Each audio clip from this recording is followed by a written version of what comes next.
Welcome again.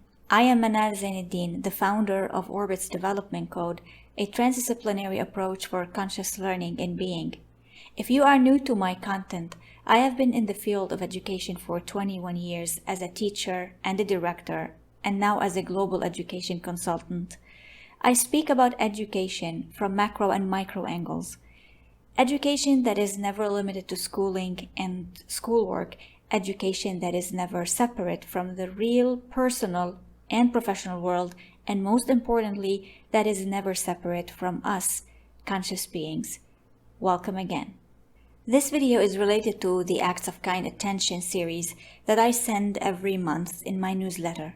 This in particular relates to the 15th of June that marked World Elder Abuse Awareness Day. Now, how is this related to education and consulting? Well, because when we speak about conscious learning and conscious consulting, in my case, I cannot disregard such community matters. We cannot be educators without paying attention to every aspect in our community. So let's consider that from Orbit's approach. Owning our way. A meta-analysis of studies of elder abuse was conducted in 2017, and I will be citing this in the description box below. It brought to attention that elder abuse has been neglected compared to other types of violence and abuse. Now, while many of our elders are well taken care of, many others are not. I am certain when we look at our communities, many of us know an elder who's not treated well, or know an elder who is severely abused. As explained in the report, the abuse may be physical, for example, due to hitting, pushing, and even burning. Emotional, such as name-calling, scaring, embarrassing, or simply putting restrictions on the elders, such as not allowing them to see friends and family. Financial abuse, like misusing an older person's money or property. And the fourth type of abuse is neglect, which is mainly the failure to meet an older person's basic needs, and even other types of abuse. If we truly care about what we teach, then we have to care about what we endorse. Being part of the solutions makes us own the way through the solution. It makes us take responsibility for it. It makes the process authentic. As leaders and educators, teachers, we can always raise awareness about the elderly through awareness sessions and activities, but that remains occasional and consequently ineffective. While it can better be done when we have the activities embedded in our curriculum and in our systems. For example, embedding certain programs that foster care for grandparents and the elderly can be exciting and meaningful. We all know that the elderly always personify wisdom, so we can have programs that revolve around that and programs that foster older people's agency. We mean by that old people having the right to make decisions. Enriching school libraries with books about elders and grandparents, and ensuring that theme projects are done in classes throughout school subjects. And one very interesting project can be also done through family book form, which is a dashboard that has templates through which learners can type in their own content, in this case, interviewing the elders around them, and then very easily get their books published. And these books can be published integrated with Google Classroom, so it will be easier for teachers. These digital book projects can become part of the curriculum, part of the lesson plans. There is so much wisdom that can come through these books. And next comes raising our standards. In a famous 2002 research, Broken Limits to Life Expectancy, an increase in the average life expectancy in the past 2 centuries has been clearly explained, and this is by itself an achievement. However, the global population of people aged 60 years and older will rise from 900 million in 2015 to about 2 billion in 2050, according to the United Nations. At this point, raising our standards to align with this achievement, the increase in life expectancy is mandatory. And adopting new mindsets is urgent. So as leaders and teachers, we can celebrate these advancements that is leading to this increased life expectancy, such as better hygiene, better medical services, better lifestyles, bringing to school communities stories of old people who went to college in their 50s and 60s, who started businesses at the age of 70, or even took dance classes at the age of 70 or 75. Their lives, these older people's lives, do not end after 60, 70, or 80. Older people have voice and they can make decisions, unless proven otherwise. We can also consult professionals to share with us latest researches and knowledge. For example, there are very interesting researches regarding object location training and active control for such a stage of life. We can also have a better understanding of the 4 stages of life, which are childhood, adolescence, younger adulthood, and older adulthood, by endorsing the concept of new birth at every stage, using now the word older adulthood rather than ageism. Believing in our assets. Now, again, we talk about skills and competencies. It's important to know how to employ our skills and competencies so that we select and direct the best to be used with those elders. Now, knowing that many of our learners will one day be working in nursing homes. According to that same study of 2017, and I quote here, rates of elder abuse are high in institutions such as nursing homes and long-term care facilities, with 2 in 3 staff reporting that they have committed abuse in the past year. End quote. Let's ensure more compassionate education. Material assets, for example, is technology. For example, the World Health Organization ICOPE handbook application provides practical guidance to address all matters relating to healthy aging. So as leaders and teachers, we can talk about the strengths of our communities. For example, we can give those middle school and high school students projects about healthy aging, and they will understand more such a critical issue. So this boy or girl who will be a member of the community later will at least pay attention to any abuse around them and step in because the school fostered healthy aging. This learner will step in to carry a heavy bag for an old man or woman, will step in when he hears screaming at an old man or woman, will step in when he sees an old hungry man or woman on the streets. So the way to do it is by integrating our mind and positive emotion in every aspect related to this matter.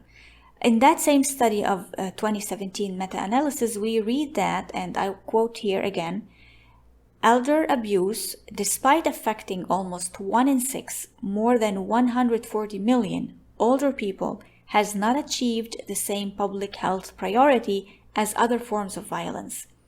None of the 169 targets of the UN's recently adopted 17 Sustainable Development Goals explicitly addresses violence against older people. End quote. Yet organizations are working on ending elder abuse, and there are solidarity groups in many countries around the world, such as Australia, India, Spain, Rwanda, and many others, that were helping out to reduce abuse risks originating from COVID isolations. As leaders and teachers, what do we do in this? What do we do about integrating our mind and positive emotion? Well, we can revamp the connection of our mind and heart energy to instill compassion and love, because we all know that true humanity always revolves around compassion and love. We can also eliminate the concept of strong, weak, victor and victim with reprogramming of the mind. We can work on that, and naturally those feelings that might later lead to the elder abuse will be eliminated. So how do we do that in practical terms? Well, the first thing we can do is tailoring to our needs and aspirations, to the need of our communities and aspirations.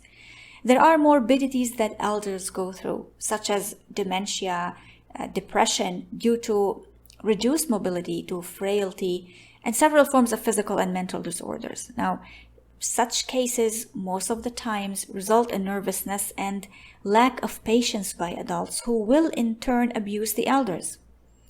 There are also certain economic conditions that push adults to abuse elders. Department of Economic and Social Affairs Aging noted that in both developed and developing countries, this type of abuse is kept private. And many of us have heard stories of old actors who were mistreated at the end of their lives. Those same actors who once presented movies and series about values in life. We have also heard stories of doctors, of farmers, of writers, and the list is endless.